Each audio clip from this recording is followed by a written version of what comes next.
రండి, ఈరోజు అరుణాచలంలో గల రమణ మహర్షి ఆశ్రమం గురించి తెలుసుకునే ప్రయత్నం చేద్దాం. తమిళనాడులోని మదురైకి 48 కిలోమీటర్ల దూరంలో తిరుచురి అనే గ్రామంలో ఒక వీధిలో దేవాలయానికి ఈశాన్యంలో ఉన్నటువంటి ఒక ఇంటిలో సుందరం అయ్యర్, అలగమ్మ అనే దంపతులు కాపురం ఉండేవారు. ఆ దంపతులిద్దరూ భగవద్భక్తి, దయాగుణం కలిగి ఎంతో ఆదర్శంగా జీవిస్తూ ఉండేవారు. వారిరువురికి 4 సంతానం, 3 కుమారులు, 1 కుమార్తె. వారికి రమణ మహర్షి 2వ సంతానం. రమణ మహర్షి గారు 1879 డిసెంబర్ 30వ తారీఖున జన్మించారు. ఈయన అసలు పేరు వెంకటరామన్. రమణ మహర్షి గారి బాల్యం అంతా సాధారణంగానే గడిచింది. ఈయన 12వ ఏట వచ్చేసరికి ఈయన తండ్రి అయినటువంటి సుందరం అయ్యర్ మరణించారు.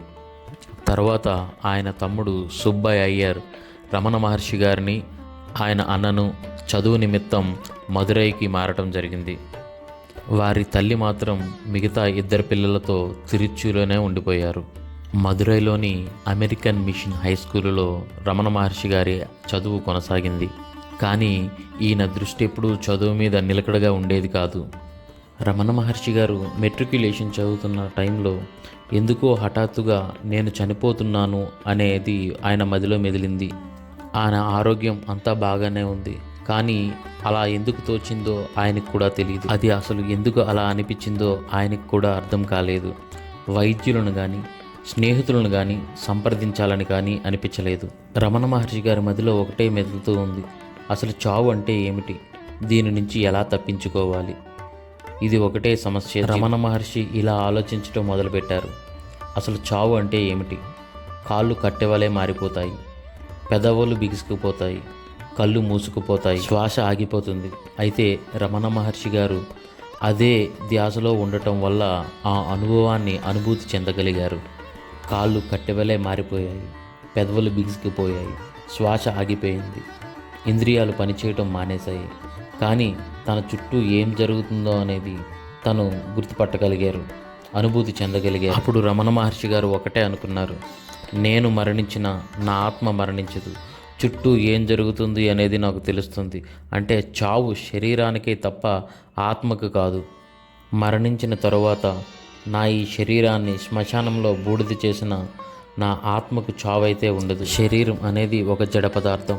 నా ఈ మరణం నా శరీరానికే తప్ప నాకు కాదు. ఈ విధంగా రమణ మహర్షి గారికి బాహ్య ప్రపంచం మీద, తన శరీర వ్యామోహం మీద ఉన్నటువంటి కోరికలు పూర్తిగా నశించాయి. ఆత్మ సాక్షాత్కారం ఏళ్ల తరబడి తపస్సు చేస్తే గానీ కలగదు. ఆ తపస్సులో ఆకలి దప్పులను, నిద్రను త్యాగం చేయాల్సి ఉంటుంది. కానీ రమణ మహర్షి వారికి ఇటువంటి కష్టం ఏదీ లేకుండానే అట్టి జ్ఞానస్థితి ఆయనకి కలిగింది. అతనికిప్పుడు శరీరం మీద వ్యామోహం పూర్తిగా నశించింది. చావు పైన పూర్తి భయం పోయింది. ఆయనకి బంధుమిత్రులతో ఉన్నటువంటి సంబంధ బాంధవ్యాలు కానీ, స్నేహితుల మధ్య ఉన్నటువంటి సంబంధాలు కానీ చాలా అల్పంగా కనబడసాగాయి.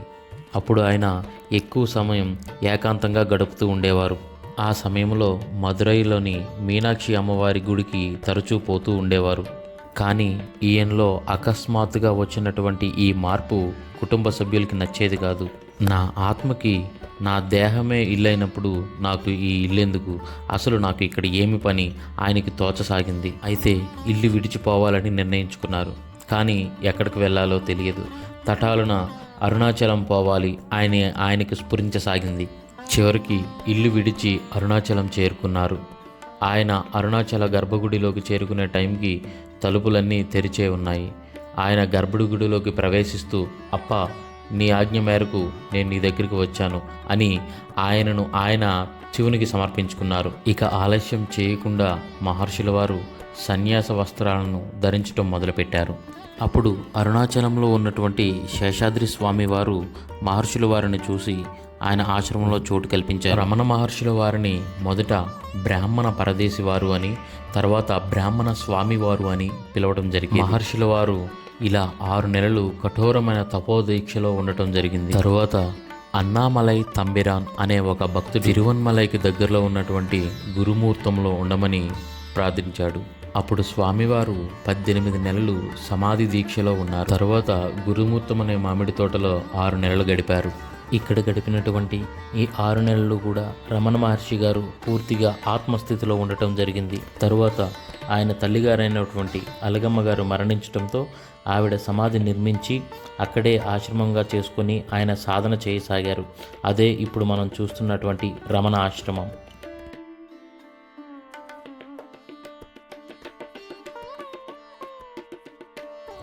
1922వ సంవత్సరం నుండి 1950వ సంవత్సరం వరకు రమణ మహర్షి గారు ఇదే ఆశ్రమంలో జీవించారు. 1950వ సంవత్సరంలో రమణ మహర్షి స్వర్గస్థులైన రమణ మహర్షి గారు ఇక్కడికి వచ్చిన తర్వాత 1916వ సంవత్సరంలో ఆయన తల్లితో పాటు ఆయన చిన్నతమ్ముడు కూడా ఈ ఆశ్రమానికి రావటం జరిగింది. రమణ మహర్షి గారు మరణానంతరం ఇప్పటికీ కూడా ఆయన చిన్నతమ్ముడు తాలూకా కుటుంబ సభ్యులు ఈ ఆశ్రమాన్ని నడుపుతూ ఉన్నారు. రమణ మహర్షి ఆశ్రమంలో సందర్శించాల్సినటువంటి ముఖ్య ప్రదేశాలలో మొదటిది ఆ రాజద్వారానికి ఎదురుగా ఉన్నటువంటి విప్ప చెట్టు. దీని వయసు సుమారుగా 400 సంవత్సరాలు. రమణ మహర్షి ఆశ్రమంలో రూములు కావాల్సిన వారు సుమారుగా 3 నెలల ముందైతే బుక్ చేసుకోవాల్సి ఉంటుంది.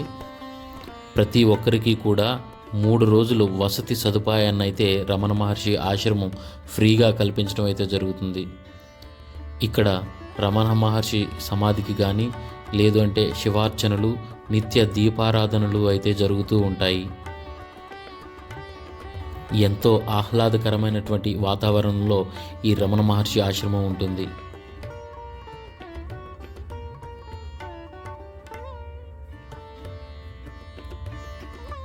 ఇదే రమణ మహర్షి గారి సమాధి. ఇప్పుడు మీరు చూస్తున్నది రమణ మహర్షి గారు చనిపోయినటువంటి ప్లేస్. ఇక్కడ దీన్ని ఒక ఆలయంగా నిర్మించి నిత్యం పూజలు జరుగుతూ ఉంటాయి. ఈ ప్లేస్లో రమణ మహర్షి గారు నిత్యం వాడినటువంటి ఆయన సామాగ్రి మొత్తం భద్రపరచబడి ఉంది.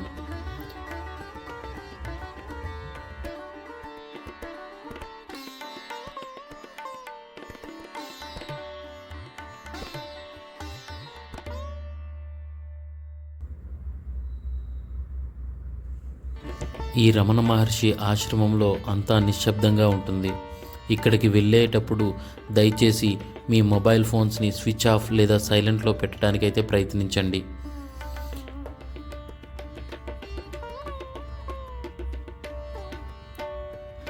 ఇక్కడ మనకు ఇలా ఎన్నో మూగజీవాలు అయితే దర్శనం ఇవ్వడం జరుగుతూ ఉంటుంది.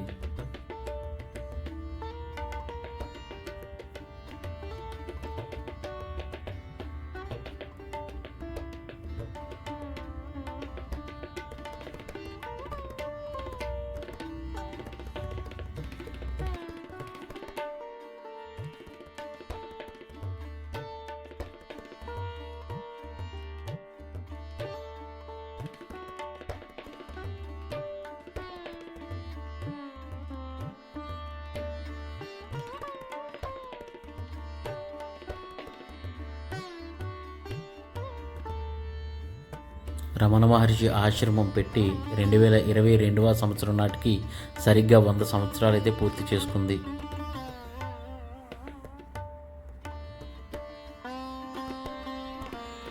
రమణ మహర్షి ఆశ్రమంలో నుండి 3 కిలోమీటర్లు మీదుగా ప్రయాణించినట్టయితే అక్కడ రమణ మహర్షి గారు మరియు ఆయన గురువుగారు తపస్సు చేసినటువంటి స్కందాశ్రమాన్ని అయితే చూడొచ్చు.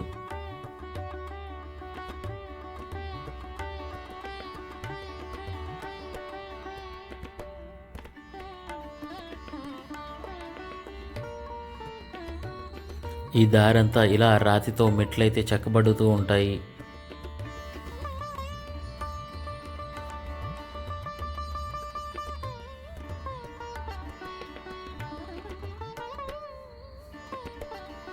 ఇక్కడ నుండి అరుణాచల గుడి మాత్రం చాలా స్పష్టంగా కనబడడం జరుగుతుంది. ఈ దృశ్యం ఎంతో మనోరంజకంగా ఉంటుంది. స్కందాశ్రమానికి ఉదయం 8:30 నుండి సాయంత్రం 4:30 మాత్రమే అనుమతించబడుతూ ఉంది.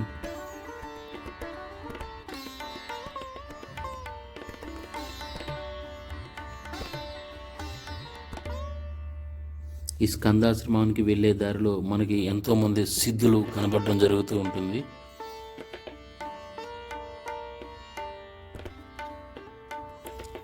మా ఈ వీడియో మీకు నచ్చిందని ఆశిస్తున్నాను.